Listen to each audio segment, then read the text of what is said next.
প্রিয় বন্ধুরা, আজ আমি তোমাদের সাথে একটা খুব গভীর কথা বলতে চাই। জীবনের সবচেয়ে কঠিন কাজগুলোর মধ্যে একটা হলো নিজেকে হওয়া, সত্যিকারের নিজেকে। আমরা ছোটবেলা থেকেই শিখে আসি অন্যের মতো হতে হবে। সবাই যেমন পড়ে তুমিও তেমন পড়ো, সবাই যেমন চাকরি করে তুমিও তেমন করো, সবাই যেমন স্বপ্ন দেখে তুমিও সেই স্বপ্ন দেখো। কিন্তু কোথাও যেন নিজের ভেতরের আওয়াজটা হারিয়ে যায়। আমরা ভয় পাই, যদি আমি নিজের মতো করে বাঁচি তাহলে লোকে কি বলবে? যদি আমি আমার সত্যিকারের স্বপ্নের পেছনে ছুটি তাহলে সবাই হাসবে? যদি আমি নিজের পছন্দের পথ বেছে নিই তাহলে কি একা হয়ে যাব? কিন্তু শোনো, যারা সত্যিকারের সাফল্যে পৌঁছেছে তারা সবাই একটা জিনিস করেছে, তারা নিজেকে হয়েছে।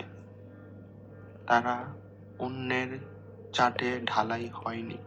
তারা বলেছে, আমি এটাই, এটাই আমি, আর এটাই যথেষ্ট।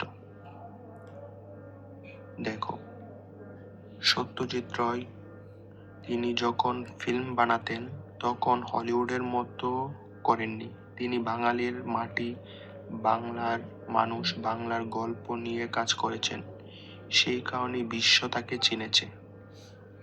অথবা ধরো রবীন্দ্রনাথ, তিনি ইংরেজি সাহিত্যের ছাটে লেখেননি, নিজের ভাষায় নিজের অনুভূতিকে লিখেছেন আর নোবেল পুরস্কার পেয়েছেন। আমাদের চারপাশে দেখো, যারা সত্যিকারের খুশি তারা অন্যের মতো হওয়ার চেষ্টা করে না। তারা নিজের মতো করে হাসে, নিজের মতো করে কাঁদে, নিজের মতো করে স্বপ্ন দেখে। তাই আজ আমি তোমাকে বলছি, নিজেকে লুকিয়ে রেখো না, তোমার ভিতরের আওয়াজটাকে শোনো, তোমার পছন্দটা মেনে নাও, তোমার স্বপ্নটা আঁকড়ে ধরো। হ্যাঁ, কেউ কেউ হয়তো বুঝবে না, হয়তো কেউ কেউ দূরে সরে যাবে, কিন্তু যারা তোমার সত্যিকার তোমাকে ভালোবাসে তারা থেকে যাবে।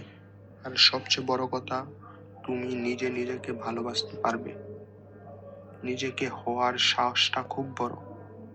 এটা তোমাকে মুক্তি দিবে, এটা তোমাকে শক্তিশালী করবে, এটা তোমাকে সত্যিকারের খুশি দেয়। তাই আজ থেকে একটা ছোট পদক্ষেপ নাও, নিজের একটা জিনিস যেটা তুমি লুকিয়ে রাখতে সেটা প্রকাশ করো।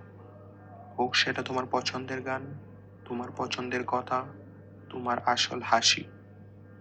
নিজেকে হও, কারণ পৃথিবী তোমার মতো আর কেউ নেই। আর এই পৃথিবী তোমার মতো কাউকে চেনার জন্যই অপেক্ষা করছে।